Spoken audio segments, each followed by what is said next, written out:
సాయి గారు, ఇప్పుడు ఈ మాస్ లే ఆఫ్స్ వచ్చాక అందరిలో రీథింక్ మొదలైంది, మనమే ఒక స్టార్టప్ స్టార్ట్ చేయాలని.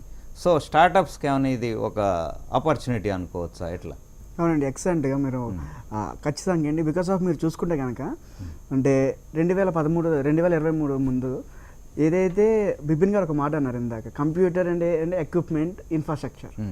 మనకి ఎప్పుడైతే ఎన్విడియా జీపీయూస్ తయారు చేశారో ఆ జీపీఎస్ కెపాసిటీని యూజ్ చేసి చాట్ జీపీటీని తయారు చేసిన ఓపెన్ ఏఐ కానివ్వండి, ఆంథ్రోపిక్ కానివ్వండి, వాళ్ళొక టూల్స్ రిలీజ్ చేస్తున్నారు.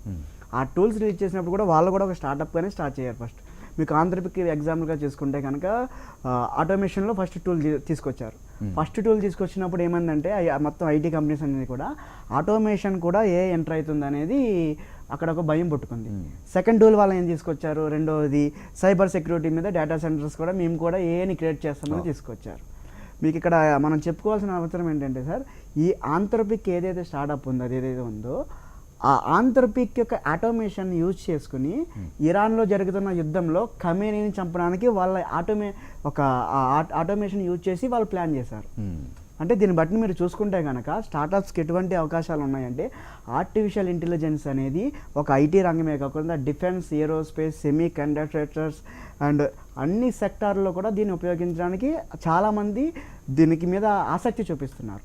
దీనికి సంబంధించి ఇప్పుడు ఏదైతే మన జేఏ గారు చెప్పినట్టుగా జూనికార్న్ ప్రోగ్రామ్ కానివ్వండి, ఐఎస్ఎఫ్ ప్రోగ్రామ్ కానీ ఏదైతే ఉందో స్టూడెంట్స్లోకి స్టార్టప్ అంటే ఏమిటి, ఏ తోటి మనం ఇలా ముందుకు వెళ్ళొచ్చు.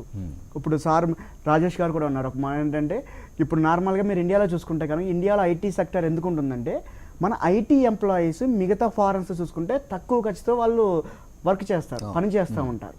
కానీ ఈ ఏజెంట్స్ వచ్చాయో, టూల్స్ వచ్చాయో, కరెంటు బిల్లు కన్నా తక్కువగా వాళ్ళు పనిచేస్తున్నారు సార్. ఫస్ట్ ఆఫ్ ఆల్ మనకు ఏజెంట్కి కానీ ఒక యాప్ని తయారు చేయడానికి మనకు ఫండ్ డబ్బులు అవుతాయి.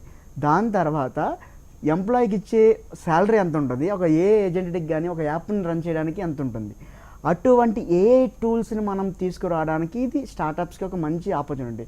అందులో భాగంగానే ఏఐ మిషన్ కానివ్వండి, క్వాంటమ్ మిషన్స్ కానివ్వండి, అది కూడా మనం చూసుకోవాలి. అండ్ సార్ ఒక మాట అన్నారు, ఇంకొకటి ఏంటంటే గవర్నమెంట్ ఎలా దీని మీద సమర్థితం అవ్వాలి.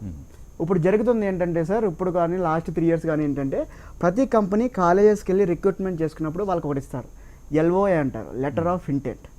చాలామంది స్టూడెంట్స్ ఇక్కడ స్టక్ అవుతున్నారు సార్ కాలేజెస్, యూనివర్సిటీలో. లెటర్ ఆఫ్ ఇంటెంట్ వాళ్ళకి వెళ్తుంది, కానీ కంపెనీస్ ఆఫర్ లెటర్ ఎప్పుడు రిలీజ్ చేస్తారో తెలియదు.